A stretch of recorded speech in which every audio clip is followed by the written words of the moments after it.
देखो बच्चा लोग, अभी हम लोग करेंगे AS5, और AS5 में हम आपको पहले एक बार समझाते हैं। देखो, AS5 का नाम है, अच्छे से सुनो मेरी तरफ देखो। AS5 का मतलब है कि जो AS4 में नहीं आया वो AS5 में आएगा। मान लो कि तुम्हारे यहाँ कोई अर्थक्वेक आ गया, और वो आया 5 अप्रैल को आया, तो तुम तो उसको कंसीडर नहीं कर पाओगी, ठीक है, तो तुम अगले साल के बैलेंस शीट में करोगी। प्रायर पीरियड आइटम का मतलब होता है कि कोई ऐसा चीज जो पिछले साल आना चाहिए था, पिछले साल नहीं आ पाया बिकॉज ऑफ AS4 का 2 रूल कि बैलेंस शीट डेट के दिन कंटिजेंसी एग्जिस्ट करना चाहिए और बैलेंस शीट अप्रूवल के पहले कंफर्म हो जाना चाहिए। ये दो में कोई एक कंडीशन नहीं पालन हो पाया, जिस वजह से वो पिछले साल आना चाहिए था मगर आ नहीं पाया।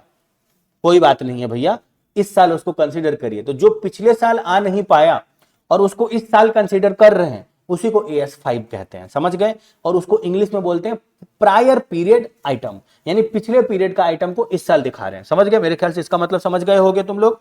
नेट प्रॉफिट और लॉस फॉर द पीरियड, मेरी तरफ देखो, इधर देखो। इस AS5 में 3 चीज का बात होता है। ये बोलता है कि भैया इस साल का आपका जो प्रॉफिट या लॉस है वो आप लीजिए, प्लस उसको बोलेंगे नेट प्रॉफिट और लॉस फॉर द पीरियड।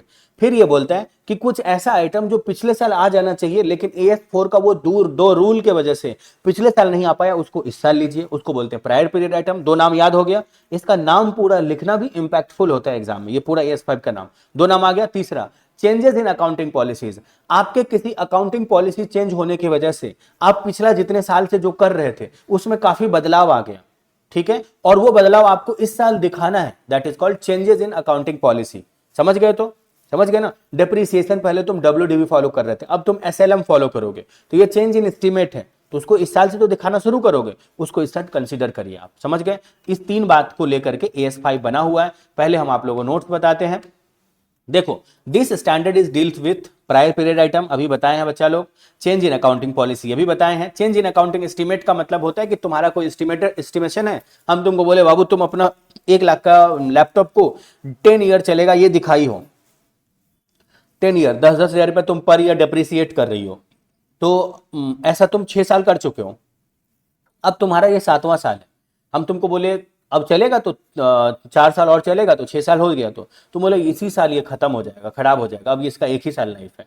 तो तुम अपना चेंजेस इन अकाउंटिंग एस्टीमेट का मतलब तुम अपना एस्टीमेट तो बदल दिए ना, तुम लाइफ एस्टीमेट किए थे, अब वो बदल गया, तुम्हारा डेप्रिसिएशन का मेथड बदल गया।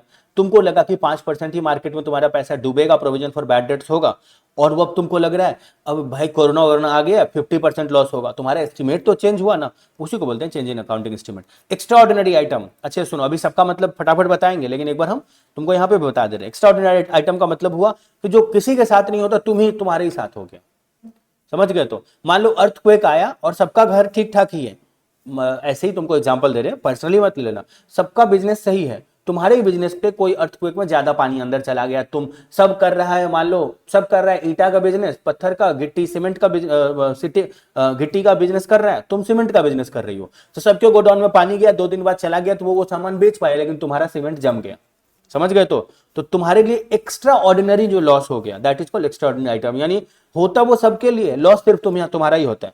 भूकंप आया बहुत बड़ा, किसी का घर नहीं टूटा, सबका पिलर अच्छा था, तुम्हारा वाले एक साइड का टूट गया, जिसकी वजह से काफी सारा रॉ मटेरियल तुम्हारा लॉस हो गया, तो होता वो सबके लिए, लेकिन लॉस सिर्फ तुम्हारा हो जाता है, that is called extra extra extra ordinary item. अब तुम बोलोगे ना ऑर्डिनरी आइटम का क्या मतलब होता है बच्चा लोग, ऑर्डिनरी आइटम का मतलब होता है जो सबके साथ होता है, सैलरी पेमेंट सब करता है, वेजेस पेमेंट सब करता है, 2-1% का लॉस सभी का होता है, समझ गए, that is called ordinary item. Extra ordinary जब हो गया, यानी 2% का लॉस सभी का होता है, जब तुम जाते हो मम्मी बोलती है 1 लीटर ये लेकर के आओ, सरसों तेल लेके आओ, तुम ऐसे छमकते हुए आती हो तो 2-4 बूंद इधर उधर गिरा ही देती हो, अब तुम आधा डिब्बा ही गिरा दी, ठीक है, तुमको रास्ते में दिख गए कहीं मतलब पीपल का पेड़, तुम वहां आधा डाल दिए, फॉर एग्जाम्पल ऐसे ही जस्ट बोल रहे हैं, तुम कुछ एक्स्ट्रा कर दिए, दैट इज कॉल्ड, तुमको याद रहे इसलिए हम ये वर्ड बोल रहे हैं एक्स्ट्रा ऑर्डिनरी आइटम। तुमको एग्जाम में 6-7 आइटम दे दिया रहेगा, बोलेगा इसमें से कौन क्या है वो बताइए, तो तुम्हारे दिमाग में तुरंत आ जाए, इसलिए हम ऐसा एग्जाम्पल दे रहे हैं, ठीक है। प्रॉफिट और लॉस फ्रॉम ऑर्डिनरी आइटम, यानी तुम्हारा ऑर्डिनरी आइटम का मतलब है जो सबके साथ होता है, उसमें तुम्हारा कोई प्रॉफिट या लॉस है कि नहीं। तो प्रायर पीरियड आइटम का मतलब हम अभी बता ही दिए, इट मींस इनकम और expenses recorded in the current financial statement arising from arising from error और omission in the earlier financial statement. तुम्हारा कोई पिछले साल का कोई गलती या तुम्हारा कोई भूल के वजह से जो पिछले साल नहीं आ पाया, तुमको इस साल लेना पड़ रहा है, that is called prior period item. तुमको पिछले साल दिखाना चाहिए था, स्टॉक दिखाना चाहिए था, क्लोजिंग स्टॉक 10 लाख से, तुम्हारा अकाउंटेंट 1 जीरो कम कर दिया गलती से, तुमको पता चला इस साल, तो तुम इस साल का ओपनिंग स्टॉक ठीक करोगे। अब पिछला साल तो हो गया, 6-7 महीना बीता हुआ, बैलेंस शीट भी फाइनल हो गया, सब में बट भी गया, तुम पिछले साल का कोई गलती ठीक कर रही हो, एरर को, ओमिशन को, that is called prior period item. ठीक है, prior period item should be rectified in the current period and it's disclosure is required. तुमको उसको ठीक करना पड़ेगा इस साल, और डिस्क्लोजर भी देना पड़ेगा इस बात का कि हम इस चेंज को किए हैं ठीक ठाक। ठीक है, आगे बढ़ते हैं बच्चा लोग। चेंज इन अकाउंटिंग पॉलिसी का मतलब होता है कि whenever any entity changes its accounting treatment और method of accounting treatment, it is change in accounting policy. ठीक है, whenever accounting policy is changed then old policy should be disclosed, new policy should be disclosed, reason of the policy should be disclose, यानी उस policy को तुम क्यों adopt किए वो भी डिस्क्लोज किया जाएगा, और effect of such change in effect उसका क्या पड़ेगा तुम्हारे चेंज इन प्रॉफिट पर, वो भी डिस्क्लोज करो।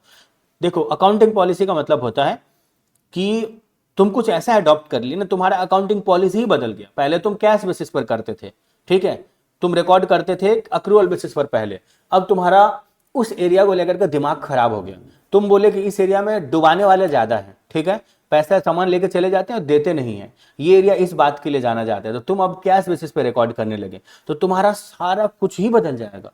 एक ऐसा मतलब तुम्हारा डिसीजन जिसके वजह से ऑलमोस्ट एवरी आइटम पे फर्क पड़ जाए, that is called change in accounting policy. इसका बहुत सारा एग्जांपल है जो अभी तुमको देंगे हम बुक में। ठीक है, reason for change in policy बोल रहा है कि तुम क्यों चेंज किए, तो हो सकता है तुम्हारा कंप्लायंस विथ लॉ, वहां का गवर्नमेंट ये बोला हो कि तुम अप्रूवल बेसिस पर करती हो, हम लोग कैश बेसिस पर मानते हैं इस चीज को, तो तुमको गवर्नमेंट ने फोर्स किया। हो सकता है तुमको अकाउंटिंग स्टैंडर्ड एएस ने फोर्स किया, या तुम बेटर प्रेजेंटेशन के लिए चेंज इन अकाउंटिंग पॉलिसी लेके आ गई। ठीक है, इसमें से कोई भी एक कारण की वजह से तुम ये काम कर सकते हो। समझ गए? आगे बढ़ते हैं। चेंज इन अकाउंटिंग एस्टिमेट अभी हम तुमको बताए हैं, तुम किसी एसेट्स का लाइफ चेंज कर दिए, स्क्रैप वैल्यू तुमको पहले लगा, तुम किसी स्कूटर को खरीदे, तुमको लगा 5 साल चलाने के बाद 5,000 में बिक जाएगा, बाद में तुम बोले अरे इसका तो 1,000 रुपये भी मिलना मुश्किल है, 1,000 रुपया मानिए, तुम स्क्रैप का वैल्यू चेंज किए ना, या तुमको लगा ज्यादा मिलेगा तो तुम चेंज किए ना, तो एस्टिमेट चेंज हुआ। तुम्हारे यहाँ कोई रिश्तेदार आ रहे हैं, तुमको लगा कि इनको जरूर जो है वो इनके बारे में सुने थे कि डॉक्टर इनको मना किया है कि आप जो है वो मिठाई विठाई मत खाइए, आपको शुगर का प्रॉब्लम है, आते ही 15 ठो चाप दिए। ठीक है, तो तुम पहले से थोड़ा सा रखे थे कि भाई ये खा भी सकते हैं, ये थोड़ा सा बदनाम है इस बात के लिए। फॉर एग्जाम्पल, तुम्हारा एस्टिमेट जहां पे चेंज होता है कि नहीं नहीं ऐसा लग रहा है, लेकिन नहीं, हम थोड़ा सेफ साइड में अपना जो पहले से मान के चल रहे थे उस बात को चेंज कर देते हैं और एक नया अवधारणा लेके आते हैं। समझ गए? तुम 10 साल किसी एसेट्स का लाइफ सोच रहे थे, अभी तुमको लग रहा 12 साल चलेगा, एस्टिमेट चेंज किए ना, that is called change in estimate. ठीक है, प्रोविजन फॉर बैड डेट्स तुमको बताए ही थे। प्रोविजन फॉर एक्सपेंडिचर, तुमको लग रहा है कि इतना % मुझे प्रोविजन बना के चलना चाहिए, तुम उससे ज्यादा बनाने लगे, that is called change in provision. इसको भी एस्टिमेट के ही चेंजेस में लेते हैं। ये जितना नाम अभी हम तुमको एक एक एग्जाम्पल बता रहे हैं, ये सब तुमको एग्जाम्पल में दिया रहेगा एग्जाम में। ठीक है, अगर इस टॉपिक पे क्वेश्चन पूछा गया तो। If current period estimated are changed then the change is recognised in the profit and loss account. बोल रहा है कि कोई करंट पीरियड में कोई एस्टिमेट का आप चेंजिंग किए हैं तो आप इसको प्रॉफिट एंड लॉस अकाउंट में रिकॉग्नाइज करेंगे। If such changes is material then disclosure are required. अगर आपके उस चेंज करने से बहुत बुरा प्रभाव पड़ रहा है, मटेरियल का मतलब होता है उसका बहुत बड़ा इंपैक्ट पड़ रहा है, समझ गए? तो तुम मान लो तुम्हारे बिजनेस में लोग 15 आदमी आते हैं, डेली मिल के जाते हैं, तो तुम 15 कप चाय मंगवाते हो, आज 16 जन आ गए, 1 कप ज्यादा चाय मंगवाए, तो इस बात का डिस्क्लोजर तुम दोगे क्या? ये तो मटेरियल ही नहीं है, 5 रुपए ज्यादा खर्चा हुआ। लेकिन तुम्हारा कोई ऐसा एस्टिमेट जिसके वजह से बहुत बड़ा अमाउंट में फर्क आ रहा है, ये मटेरियल है, इस बात को आप डिस्क्लोज करिए, बताइए। ठीक है, चलो आगे आ जाओ। एक्स्ट्राऑर्डिनरी आइटम हम तुमको बता ही दिए, it means that those which are not ordinary.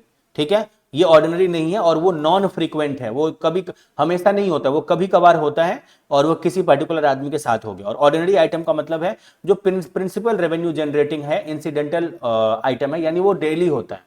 समझ गए? तो एक्स्ट्रा ऑर्डिनरी कभी कभार होता है। ठीक है, ट्रीटमेंट बोल रहा है कि these item are recorded in PL as separately item, यानी जब एक्स्ट्रा ऑर्डिनरी किसी का लॉस हो जाता है तो उसको प्रॉफिट एंड लॉस अकाउंट में अलग से दिखाना पड़ता है। If stock included any damage goods, अगर स्टॉक में कोई डैमेज गुड्स जो है वो इंक्लूड रहता है, such stock should be reduced with the damage goods, यानी उसको स्टॉक में से घटा करके दिखाते हैं और अलग से सेपरेटली दिखाते हैं। ऑर्डिनरी आइटम का मतलब हम तुमको बताया ही है। ऑर्डिनरी आइटम का मतलब होता है those item which are principal revenue generating, और इंसिडेंटल आइटम का मतलब है, ऑर्डिनरी आइटम का मतलब है जो तुम्हारा मेन काम है उसी को करके तुम्हारा फायदा होता है, तो उसमें लॉस हो या प्रॉफिट हो तुम उसको कंसीडर करते हो।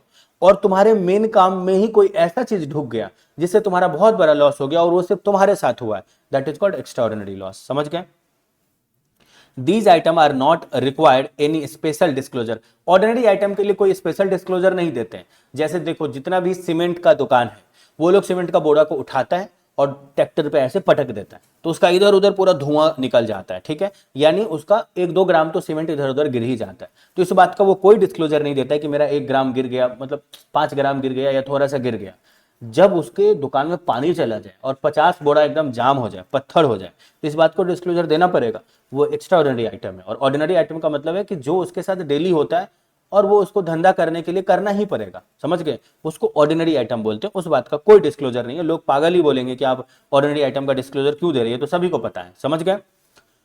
Following are the considered as exceptional in nature and hence disclosure is required। बोल रहा है कि कुछ ऐसा है जिस बात को एक्सेप्शनल इन नेचर बोलते हैं और उसके लिए डिस्क्लोजर जो है रिक्वायर्ड है। जैसे प्रॉफिट और loss on sale of fix assets, उसके बाद प्रॉफिट और loss on sale of long term investment, reversal of provision, litigation, कानूनी कोई झगड़ा है, लीगल एक्सपेंस है, decline in value of inventory है, और उसके बाद रिविजन ऑफ सैलरी, वेजेज या स्टाफ, ये सब एक्सेप्शनल नेचर का है। ठीक है?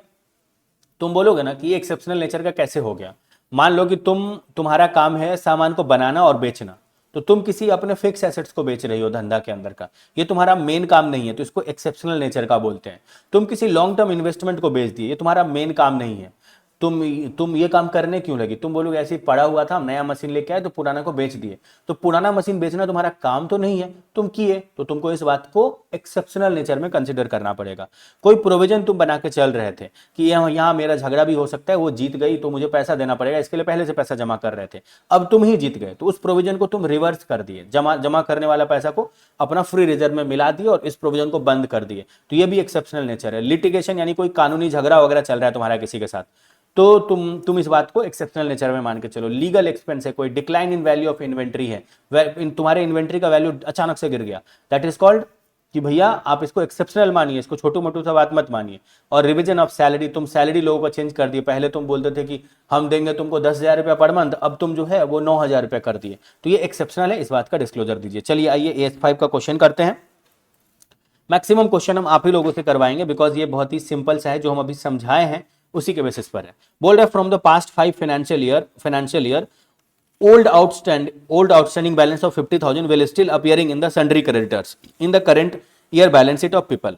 The company is certain that the amount is not payable due to one or more reasons. Therefore, it is decided to write off the said amount in the current period. ठीक है, in the books of account, recognise its income. The company treated the amount of 50,000 write off as a prior period item. ठीक है, आपको बोल रहा है कि मुझे बताइए कि जो कंपनी है वो सही कर रहा है कि नहीं जो ये राइट ऑफ कर रहा है, हम इसका हिंदी बताएंगे। तो no, company is not correct treating the amount of write off as a prior period item. Prior period items जो है वो आर द इनकम और expenses which are as a which arises in the current year due to error और omission in the previous year. ठीक है, आगे बढ़ते हैं, हम तुमको एक बार इन शॉर्ट में बताएंगे। राइट ऑफ और old right of an old outstanding amount in the current year which is appearing in the books of accounts from the last 5 years does not means there has been error or omission in the prior period item। ठीक है, it is just practice adopted by the company to write up the old। अच्छा ठीक है, 50,000 right up जो है ये इसको adjusting amount बोलेंगे। एंड ये देखो हम तो वो बताते हैं, इस कंपनी के पास 50,000 रुपया पहले से प्रोविजन में पड़ा हुआ था कि किसी से इसको पाना था। अचानक से इस कंपनी को इस साल ये लगा कि पिछला 5 साल से ये 50,000 दिखा रहे हैं, वो आदमी तो पैसा दे नहीं रहा है, इसको पूरा राइट ऑफ कर दो और इसको ये बोल दो कि ये प्रायर पीरियड आइटम है। तो प्रायर पीरियड आइटम का मतलब होता है कि जस्ट पिछले साल के किसी एरर या ओमिशन या पिछले किसी भी साल के एरर या ओमिशन को आप इस साल ठीक कर रहे हैं, that is called prior period item.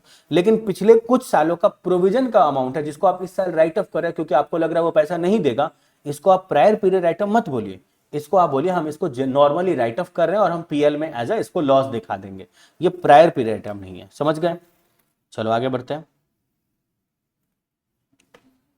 हाँ कर लो, कर लो।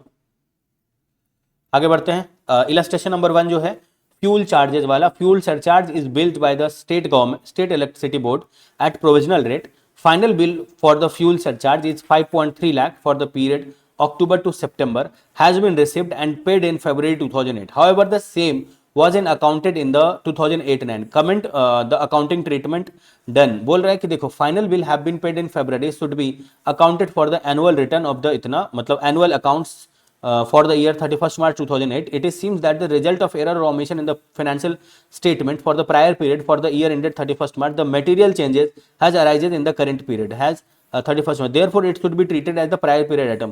बोल रहा है देखो कोई जस्ट पिछले पीरियड का, अच्छे से देखो, बोल रहा है कि fuel surcharges is billed by the state government and fuel surcharge जो है वो 5.3 लाख है फॉर द अक्टूबर 2001 से लेकर सितंबर 2007 तक का, और उसको वो रिसीव हुआ मेरे लिए रिसीव हुआ फरवरी 2008 में, तो उसको 8-9 का बैलेंस शीट में दिखा रहे हैं. अब देखो मेरा बात सुनो, तुम गवर्नमेंट का कोई फ्यूल सरचार्ज तुमको मिलने वाला था 5.3 लाख का अक्टूबर से लेकर सितंबर तक का, 2001 से 2007 तक का, और तुम्हारे लिए जिस साल वो मिला, क्या उस साल के तुम इनकम में दिखा सकते हो, बुक में दिखा सकते हो? हाँ, पिछले साल का कोई एरर या ओमिशन या कुछ छूट गया था वो इस साल दिखा सकते हैं, तो इसको आप प्रायर पीरियड आइटम कह सकते हैं. आप इसका आंसर पूरा पढ़िएगा, आपको समझ में आ जाएगा. इसको आप एज अ इनकम दिखा सकते हैं.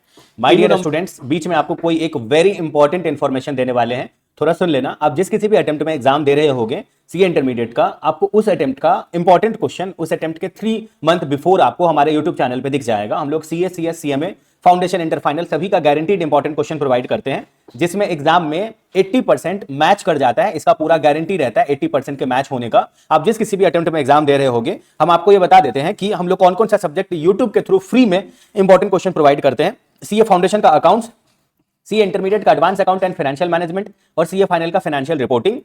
ये ऐसा सब्जेक्ट है जिसको हम लोग YouTube पे फ्री में प्रोवाइड करते हैं, और रिमेनिंग जो इंपॉर्टेंट क्वेश्चन है उसको हम लोग अपने वेबसाइट के थ्रू प्रोवाइड करते हैं. हम लोग का वेबसाइट का नाम है एलिट सीए, जो कि आपको ऐसे गूगल पर भी मिल जाएगा, और या नहीं तो आप जिस किसी भी अटेम्प्ट में एग्जाम दे रहे हो उस अटेम्प्ट के 3 मंथ बिफोर आप YouTube पे सर्च कर लेना एलिट सीए का यूट्यूब चैनल पे. आपको ये दिखेगा कि वहां पर एडवांस अकाउंट्स का इंपॉर्टेंट क्वेश्चन वीडियो या एफएम का इंपॉर्टेंट क्वेश्चन वीडियो दोनों दिखेगा, और उसी वीडियो के डिस्क्रिप्शन में हम लोग के वेबसाइट का लिंक दिखेगा, जिस पर रिमेनिंग जो सब्जेक्ट है, अगर आप सीए इंटरमीडिएट दे रहे हो तो जो सीए इंटरमीडिएट का advance account and financial management के अलावा रिमेनिंग सब्जेक्ट है उसका इंपॉर्टेंट आपको हमारे वेबसाइट पर दिखेगा, जो कि थोड़ा बहुत चार्जेबल रहेगा, और वो भी गारंटीड है, और उसमें भी आपको 80% तक एग्जाम में मैच होता हुआ दिखेगा. सभी सब्जेक्ट में, लॉ में थोड़ा ज्यादा मैच करता है. अगर सीए फाइनल में आपके फैमिली में कोई है जान पहचान में, तो उनको एफआर का इंपॉर्टेंट क्वेश्चन वीडियो यूट्यूब पर दिखेगा, और रिमेनिंग जो सब्जेक्ट है वो हमारे वेबसाइट पर दिखेगा. गारंटीड है, highly analysed and guaranteed important question है, और सीए फाउंडेशन का अकाउंट्स फ्री में है. रिमेनिंग सब्जेक्ट चार्जेबल है, जो कि हमारे यूट्यूब चैनल हमारे वेबसाइट पर आपको दिखेगा.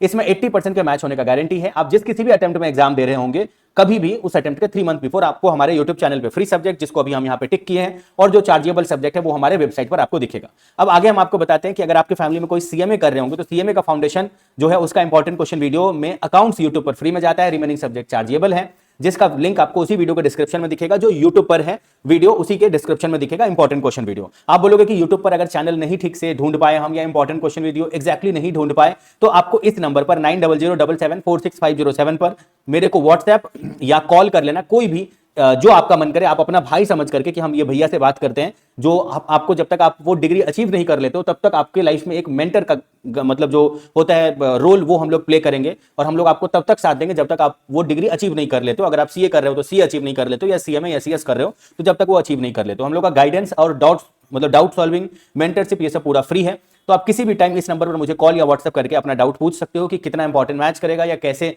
यूट्यूब से वो इंपॉर्टेंट क्वेश्चन ढूंढे, या वेबसाइट से आपको लेना है तो कैसे बाई करें, क्या अश्योरेंस है, एवरीथिंग आप इस नंबर पर मेरे से कॉल या व्हाट्सएप पे बात कर सकते हो. और ये दूसरा नंबर है, कृष्णा मैम का नंबर है 8017506379 पर. आप एनी टाइम जब कभी भी अटेम्प्ट दोगे उसके पहले, या जब तक आप सीए बन नहीं जाते हो, सीए से रिलेटेड या सीएमए से रिलेटेड या सीएस से रिलेटेड कोई भी क्वेरी होगा, आप हम लोगों को कॉल या व्हाट्सएप करके पूछ सकते हो.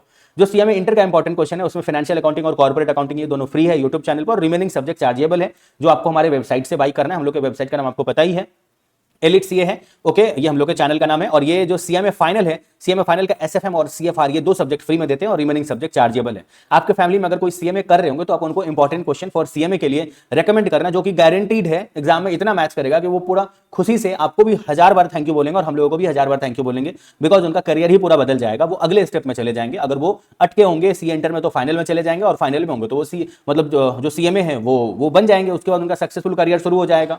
सिमिलरली हम लोग का सीएस का इंपॉर्टेंट क्वेश्चन में जेआईजीएल और सीएमएसएल ये दो फ्री है, रिमेनिंग सब्जेक्ट चार्जेबल है। जो सीएस प्रोफेशनल है इसमें जो है वो ईएसजी सब्जेक्ट फ्री है और रिमेनिंग सब्जेक्ट चार्जेबल है। ओके, एक और बात आपको बता दें कि हम लोग क्लासेस भी प्रोवाइड करते हैं, सीएस एग्जीक्यूटिव और प्रोफेशनल का तो हम आपको बता दिए, जो रिमेनिंग सब्जेक्ट है वो भी आपको वेबसाइट पर मिलेगा, वो भी गारंटीड है एग्जाम के एंगल से। ओके, कोई डाउट होगा तो इस नंबर पर कॉल या व्हाट्सएप करके आप पूछ सकते हो। जो क्लासेस के बारे में आपको बता रहे थे, हम लोग CA CS CMA foundation inter final सभी का क्लासेस प्रोवाइड करते हैं। आपको जिसका भी क्लासेस चाहिए होगा उसका आपको हम लोग के वेबसाइट पर अगर आप डायरेक्ट जाओगे तो थोड़ा सा आपको प्राइस ज्यादा दिखेगा, वो आपको अभी जो है वहां पर वेबसाइट पर थोड़ा ज्यादा प्राइस दिखेगा। आप जिस किसी भी अटेम्प्ट में किसी भी सब्जेक्ट का क्लासेस लेने का सोचोगे, आप मेरे को या मैम को इस नंबर पर मैसेज करके कांटेक्ट कर लेना, हम लोग आपको एक कूपन कोड देंगे, उस कूपन कोड के थ्रू आप उस पर क्लिक करके आप डायरेक्टली जो है हम लोग के वेबसाइट पर बहुत सारा डिस्काउंट अवेल कर सकते हैं और बहुत ही लोअर प्राइस पे, मतलब आप सोचे भी नहीं होगा, सपना में भी नहीं सोचोगे कि इतना लोअर प्राइस पर आपको वो सब्जेक्ट का क्लासेस जो है वो मिल जाएगा, जो कि आप जल्दी से जल्दी with 100% concept clarity, with 100% some solution of ICS study material, exam के एंगल से कैसे आपको सम सॉल्व करना है, सारा कुछ आपका कॉन्सेप्ट भी क्लियर है, सारा सम्स भी आपके कंट्रोल में है और आपको कम प्राइस पर विथ हाईली डिस्काउंट वाला प्राइस पर आपको मिल भी जा रहा है। ओके, तो आपको इस नंबर पर कांटेक्ट करना है और आपको डिस्काउंट का कूपन ले लेना है, फिर वही क्लास जो आपको वेबसाइट पर अभी थोड़ा ज्यादा में दिखाएगा वो आपके लिए बहुत कम हो जाएगा। ओके, तो उम्मीद करते हैं कि इंपॉर्टेंट क्वेश्चन, एक और चीज कि हम लोग टेस्ट सीरीज भी प्रोवाइड करते हैं जो कि बेस्ड ऑन इंपॉर्टेंट क्वेश्चन रहता है और उसका इवैल्यूएशन हम लोग 2 डेज के अंदर, 2 to 3 डेज के अंदर करके देते हैं विद प्रॉपर रिमार्क और कॉल पे गाइड करते हैं 24/7 कि कहां पे आपको अपने आप को इंप्रूव करना चाहिए। ठीक है, तो उम्मीद करते हैं कि important question, test series plus जो क्लासेस है, इस 3 चीज में किसी भी चीज के लिए अगर आपको होगा मतलब नीड होगा और आप चाहते हो कि आपको एकदम एग्जैक्टली वही मिले जो इंस्टीट्यूट के एग्जाम को निकालने में सबसे बड़ा एक जो है वो रोल प्ले करें, एग्जैक्टली वही, आपको ज्यादा इधर उधर लेफ्ट राइट का बोल करके या ज्यादा आपको गुमराह ना करें, एग्जैक्टली वही करवाएं जिससे आप जल्दी से जल्दी इस जर्नी को कंप्लीट करो, तो आप इस तीनों के लिए हम लोगों को कॉन्टैक्ट करोगे और हम लोग आपका पूरा साथ निभाएंगे। चलिए चलो फिर हम आपको अब आगे का जो क्लास ये है ना वीडियो है वो आपको करवाते हैं। ओके, तो इनकम दिखा सकते हैं। इलू नंबर 2 में बोल रहा है बच्चा पार्टी लोग कि during the year 2001-2 medium size manufacturing company write down its inventory to net realisable value. हाँ ठीक है, ये जो है वो चेंज इन अकाउंटिंग एस्टिमेट है। तुम जो है यहाँ पर यही बोला है ना, prior period item change in accounting policy. अच्छा ठीक है, आगे बोल रहा है it includes write down the inventory to net realisable value as a reversal of write down. अच्छा पूछा क्या है ये लोग, कुछ नहीं बोला क्या करना है, इज डिस्क्लोजर नेसेसरी। अच्छा देखो, अब एक कंपनी है जो अपना इन्वेंट्री को अब एनआरवी पर लिखना शुरू कर दिया है, तो क्या इस बात का सेपरेट डिस्क्लोजर देना चाहिए, उसको देना चाहिए? मेरे हिसाब से देना चाहिए। अब इन लोगों का क्या कहना है वो देखो, बोल रहे हैं हाँ शुड बी डिस्क्लोज सेपरेटली। अगर आप किसी आइटम को कॉस्ट पे लिखना बंद करके आप एनआरबी पे लिखना शुरू किए तो आप इसका डिस्क्लोजर दीजिए। A company signed an agreement with employ union, ठीक है, फॉर रिवर्सल ऑफ वेजेस। अब तुम ये बोले कि भैया देखिए and this would cost the company an additional liability of इतना per annum, is disclosure is required. तुम कंपनी का मालिक हो, तुम अपने सभी एम्प्लॉयर के साथ ये अग्रीमेंट साइन करवा लिए कि तुम रिवीजन ऑफ वेजेस करोगे, रिवर्सल नहीं, रिवीजन ऑफ वेजेस करोगे। यानी तुम बोले कि भैया तुम 5 साल से काम कर रहे हो ना मेरे पास, तुमको हम 5,000 दे रहे हैं ना, तो पिछला 5 साल से तुमको हम या तो उसको रेट्रोस्पेक्टिवली ठीक किए या तो अब हम बोले कि अब से तुमको 6,000 रुपया पर मंथ देंगे, समझ गए? तो रिवीजन किए ना, तो इस बात का डिस्क्लोजर देना पड़ेगा। तो मेरे ख्याल से इसका डिस्क्लोजर होना चाहिए। अगर उसका अमाउंट बहुत बड़ा है तो उसका डिस्क्लोजर देना पड़ेगा। Illustration number 3, the company find that the inventory sheet 31 March 2001 did not include 2 pages containing details of inventory worth 14.5 lakh, state how will you deal the following matters omega. बोल रहा है नेट प्रॉफिट और loss for the, ये AS5 का पूरा नाम लिखने में 1 पेज तो ये लोग इसी बात के लिए ले लेता है, ठीक है। फिर बोल रहा है current period as a result of error और ओमिशन, इसको प्रायर पीरियड आइटम बोलते हैं। Rectification of error in the inventory, बोल रहा है पिछला पीरियड में अगर कोई एरर का आप रेक्टिफिकेशन कर रहे हो तो इसको आप सेपरेटली डिस्क्लोज कर दो। बस वही था इस क्वेश्चन में कि ये लोग अपना इन्वेंट्री के उस गलती को, पिछले पेज का जो 2 पेज पिछले साल मिस हो गया था, उसको इस साल कंसिडर कर रहा है। हाँ ठीक है, करिए। अब तुमको वेरी इंपॉर्टेंट क्वेश्चन, इलू नंबर 4, वेरी इंपॉर्टेंट क्वेश्चन तुमको बोल रहा है मुझे बताइए कि ये चेंज इन अकाउंटिंग पॉलिसी है या नहीं है। देखो, introduction of formal retirement gratuity, जब तुम कुछ नया चीज इंट्रोड्यूस कर रहे हो तो उसको इंट्रोडक्शन ऑफ न्यू पॉलिसी बोलते हैं, समझ गए? इसको चेंज इन अकाउंटिंग पॉलिसी नहीं बोलते। तो तुम देख लो, यहां पर एक ही बात होती है, will not be considered as change in accounting policy.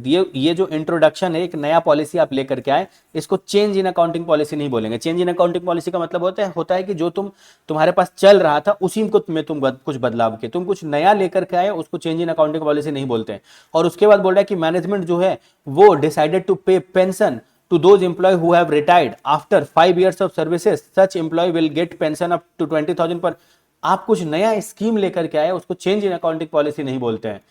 तुम कुछ न्यू चीज लेके आओगे, उसको बोलते हैं new accounting policy. Change in accounting policy का मतलब होता है जो अकाउंटिंग पॉलिसी पहले से चल रहा था, तुम उसमें कोई बदलाव लेके आए, तुमको नया अकाउंटिंग पॉलिसी लेकर के आए, भले ही तुम रिटायरमेंट का नया स्कीम लाए या न्यू पेंशन स्कीम लाए, उसको चेंज वर्ड नहीं लगा सकते। तो ये चेंज इन अकाउंटिंग पॉलिसी नहीं है। अब यहां पर देखो कि हम WDB थे, SLM से WDB में आ रहे हैं, तो ये चेंज इन अकाउंटिंग पॉलिसी है क्या? अच्छा, तुमको बोल रहा है SLM से WDB में आ रहे हैं, तो ये due to change in depreciation method should be treated as, इसको एक्स्ट्राऑर्डिनरी आइटम नहीं कह सकते हैं। तो बोल रहा है नहीं, एक्स्ट्राऑर्डिनरी आइटम नहीं बोलेंगे, ये चेंज इन अकाउंटिंग एस्टीमेट होना चाहिए। तुम देखना इसका फाइनल आंसर, इसको चेंज इन अकाउंटिंग एस्टीमेट बोलते हैं। देखो यहां पर इन लोग लास्ट में यही बोला है कि डेप्रिसिएशन आप SLM से WDB में आ रहे हैं, तो ये चेंज इन अकाउंटिंग एस्टीमेट है, इसको चेंज इन इसको एक्स्ट्राऑर्डिनरी आइटम नहीं बोलेंगे। और लास्ट में तुमको बोल रहा है 6 नंबर में बोल रहा है, 6 नंबर क्वेश्चन में बोल रहा है, ये तुम्हारा कहां गया बच्चा लोग, ये क्या बोलते हैं, हाँ ये आ जाओ ना। हाँ हाँ, केस सिनेरियो में बोल रहा है कि a company is engaged in the business of providing consulting service. A few days back, it revises a notice from GST department raising a demand of GST consultancy service provided by the ITNA.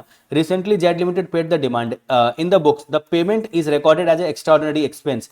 Whether the अरे ये तो नहीं होना चाहिए, बोल रहा है इसका आंसर नहीं नहीं नहीं नहीं, एक्स्ट्राऑर्डिनरी नहीं बोलेंगे। Payment of tax can not be recognised as extraordinary item. तुमको जीएसटी डिपार्टमेंट नोटिस भेज करके ये बोल ही सकता है कि मेरा ये पैसा जो है आपका इतना रुपया आप पे किए, मेरे को लग रहा है इससे ज्यादा पैसा होगा आपका, तो इसको एक्स्ट्राऑर्डिनरी आइटम नहीं बोल सकते हैं। इसको आप बोलोगे भैया जो करंट पीरियड का टैक्स आप पे करो वो एक्स्ट्राऑर्डिनरी आइटम नहीं है, ठीक है। तो आप बोलोगे कि ये ऑर्डिनरी एक्टिविटी में आता है, ये एक्स्ट्राऑर्डिनरी आइटम नहीं है। और ये बार बार ऐसा नहीं है कि therefore not expect to incur frequently और regularly in the given case providing the consultancy service in an organization activity of Jet Limited, thus Jet Limited paid to pursue demand raised by the GST department also part of ordinary activity। अगर कोई GST department आपसे पैसा मांग रहा है तो उसको ordinary activity में मानिए, वो एक्स्ट्राऑर्डिनरी आइटम में नहीं है। समझ गए? तो इसी बात पे आपका ये वाला AS5 जो है वो भी खत्म हुआ और हम